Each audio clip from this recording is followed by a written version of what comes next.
let's get back to work. 8:20 p.m. Eastern. Next up, Buffalo Bills 6-4, 3-2 on the road at New Orleans Saints, 5-5, 2-2 at home. We're at Caesars Superdome in New Orleans, Louisiana. We have New Orleans opening up as 4.5 point dogs. That's moved to 5.5, then to 6, and now to 6.5. And understandably so. Understandably so. New Orleans not looking good. They've lost 3 straight since uh, the ACL injury, uh, and so because of Famous that, James. yeah, Jameis Winston, because of all that, and Buffalo looking so bad last week that there's a thought that Buffalo will bounce back, but I certainly couldn't pull the trigger. And then I wrote first half with a question mark, and I looked into it, and I was like, look, I don't want to sit here and have expectations for this Buffalo team that's now 6-4 and 3-2 on the road. If you thought the Bills' low point this season was their 9-6 loss at Jacksonville, they slid even lower in that 41-15 home loss to the Colts on Sunday. They no longer lead the AFC East. They're a half game behind New England. They've dropped 3 of 5. Josh Allen was 21-35 for 209 yards, 2 touchdowns, 2 interceptions. Dawson Knox led receivers with 6 catches for 80 yards. Stephon Diggs caught 2 TD passes, but he only caught 4 passes overall for 23 yards. Breda led the ground game with 5 carries for 51 yards. Jonathan Taylor ran the ball down the Bills' throat. 185 yards, 5 touchdowns. They could dial up no pressure.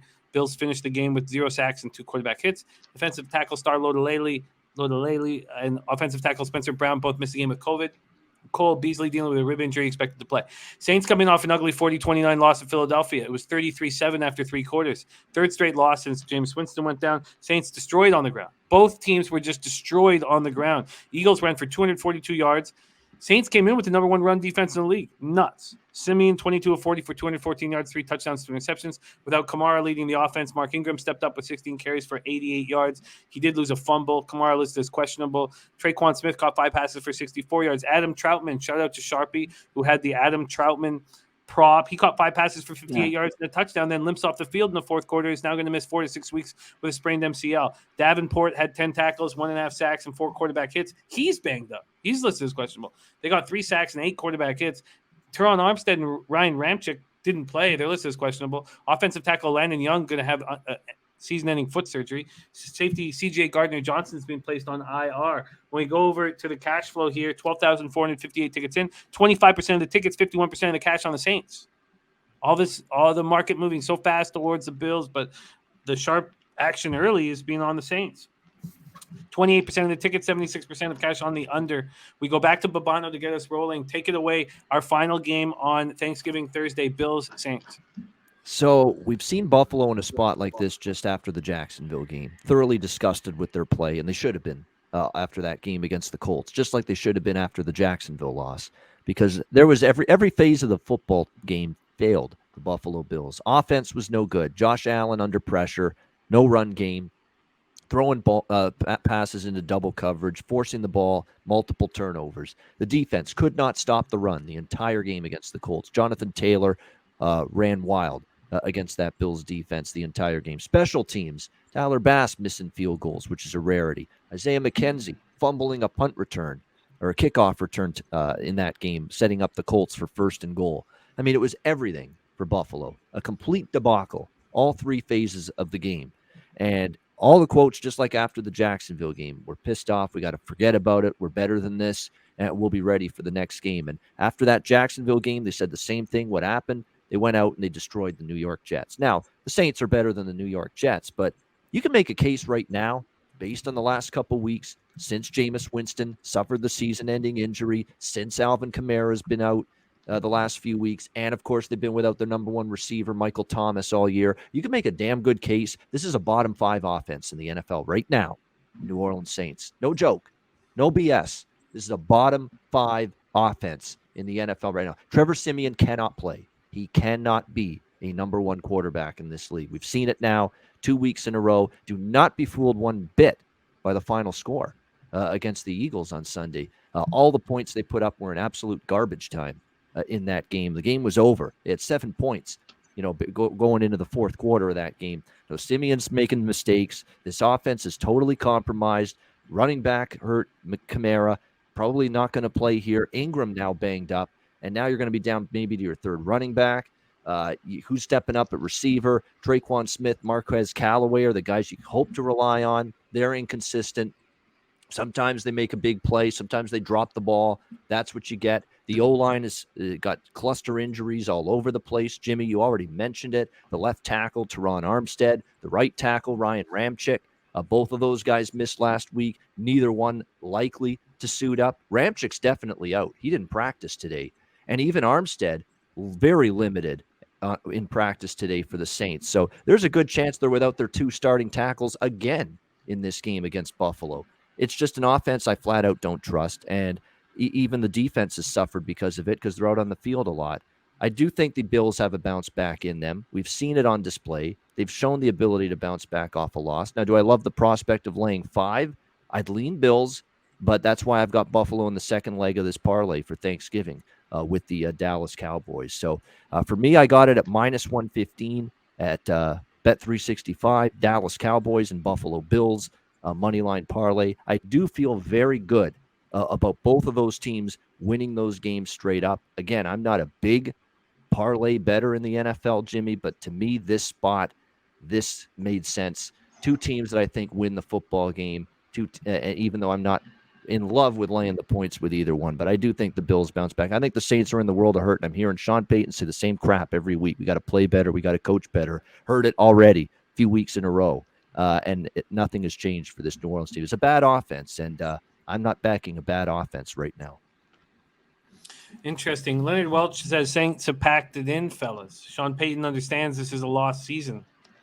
Hard to imagine Sean Payton doing that, with the extra game, sitting at 5-5. But I hear what you're saying, Leonard. It just doesn't feel like the Sean Payton that we've watched now. He looks exasperated, Jimmy, and we'll talk about another coach down later in the card that's also got that feeling of he's worn out, he's exasperated, and he's just, when you're not used to being at this stage of the season at 5-5, it takes a toll. Let's see what CMAC has to say. This one is very difficult in my estimation. The first 2 games I felt like I had a move I wanted to make and I wanted to talk it out. Here I am very uncomfortable. CMAC, take it away. Yeah, this is interesting. The Bills just got slapped across the face, and they're not very good. They're not a consistent football team. These, we got to get our ass whipped to then come back and play well the next week. I don't know. Taylor ran all over them. The problem is, I looked at the Eagles-Saints game last week. The Eagles ran wild all over the Saints. I think they ran for like 230 or 240. Bills don't run the ball, but the Saints defense has fallen off. Initially, I think this I'm looking at this game. I don't want to go too long. We got a ton of games to get into. The line's starting to drop. Saints have gone over 4 straight. They've gone over, 6 of 7. The only under was the Seahawks. That defense is sliding. All that defense that was so good early on, I think Simeon can do enough. And now the Bills defense, where have they gone? This Bills defense that was phenomenal. Saints will be at home. They don't have many weapons. You talked about the running back injuries, Jimmy. They don't have great wideouts, and you got a backup quarterback. For some reason, if this keeps dropping this total, it's already dropped to 45.5. I'm going to pounce on the over. I think the Bills come out firing. I think the Saints can score on this Bills defense. If it keeps getting lower and lower, maybe to 44, it's 45.5. It's dropped already a couple points. I'm going to take the over.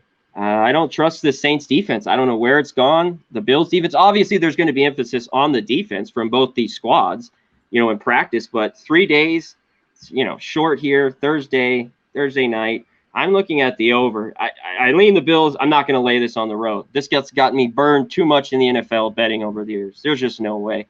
I can lean that way, but I'm not going to put my own money on it. I think the Bills win the game. Whether they cover, I don't know. But as this total keeps dropping, I'm going to look to go on the other way and take the over in 2 defenses that I think are shaky right now and aren't very good. I'll make a case for the Bills defense. Give them a break for last week. You're playing a balanced offense. Carson Wentz has played better in the recent weeks. Jonathan Taylor's playing like one of the best running backs in the NFL, and he's running behind an elite offensive line. In this game, you've got the Saints, bad offensive line, injury-riddled offensive line, no running backs left standing, bad quarterback play. Totally different type of opponent here, I think, for this Bills defense. Wouldn't surprise me to see the Bills defense get right. We'll see. On the road, hostile place. We'll see. It is a lower total, though, mid-40s. I hear you. That's why I love that it's dropped, and that's why it's intriguing me. And the Bills have the Patriots on deck for the biggest game of their season. Yes. I could understand taking the Bills first half -3, but is this a Bills get right spot offensively in the Superdome when Allen's going to have to make all these changes at the line of scrimmage? God, I don't know. That Saints defense seems a little different, though, to me. Watching them, I watched them these last 3 or 4 weeks. They look bad. They do not look like the team from early on in the year. Birdie says it's the Saints or no play, and I tend to agree. Me too. I tend to agree, and if this gets too high, I'll have to bet the Saints. In fact, I'll just have to. Yeah, if this gets over 7, I agree a little bit. If I get 7 in the hook, the line movement in this game is kind of reminding me of New England Atlanta last week. Everybody was betting New England, and I was a little scared. I'm like, wait a minute, everybody and their brother loves New England here, and they kept betting that thing up, and I stayed off it because I was a little worried. I know I didn't want Atlanta, but it got me concerned about laying the points with New England, and sure enough, they still won and covered. And not saying the Bills will for sure, but the line movement is eerily similar to that game, and it's a Thursday night. Wouldn't you know it? Real quick, Babano, 2 teams, though, moving different. That Pats team on the rise, Mac Jones playing well, the defense playing unbelievable, and this Bills team kind of on the slide, going downhill. Just the way to look at it. Yeah, they're only 3-5 or 2-3 in their last 5 games. The Bills, you're right. They're not. Do you guys think that there's a chance that we could see some Taysom Hill, our guy Zizou here? Just mentioned the extension they gave him, a weird extension, some hybrid shit. Maybe we see him today. He didn't practice today, Zizou. He's still battling that foot injury as well. Yeah, so it's looking doubtful you're going to see him. I'll straight up say no. I don't think we see any Taysom Hill. He's still hurt. Everything I'm reading, he's still hurt. Has enough time to go sign $94 million contracts. That's about it. All right, those are our 3 Thanksgiving Day games. We have a Babano moneyline parlay, Cowboys, Bills. He's also moved on as an official pick here, +3.5, -121 on the Lions. I'm going to move on the Bears at -3 and the under. And I'm also going to move on the under 50.5 in Raiders, Cowboys, and I haven't figured out what to do yet with this Saints game, and I have a little bit more time. For CMAC, there's going to be player props coming in, but nothing official here, side total-wise.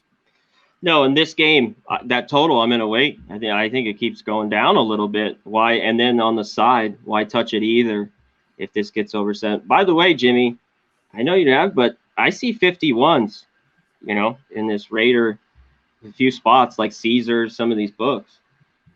Points bet. I'm just saying.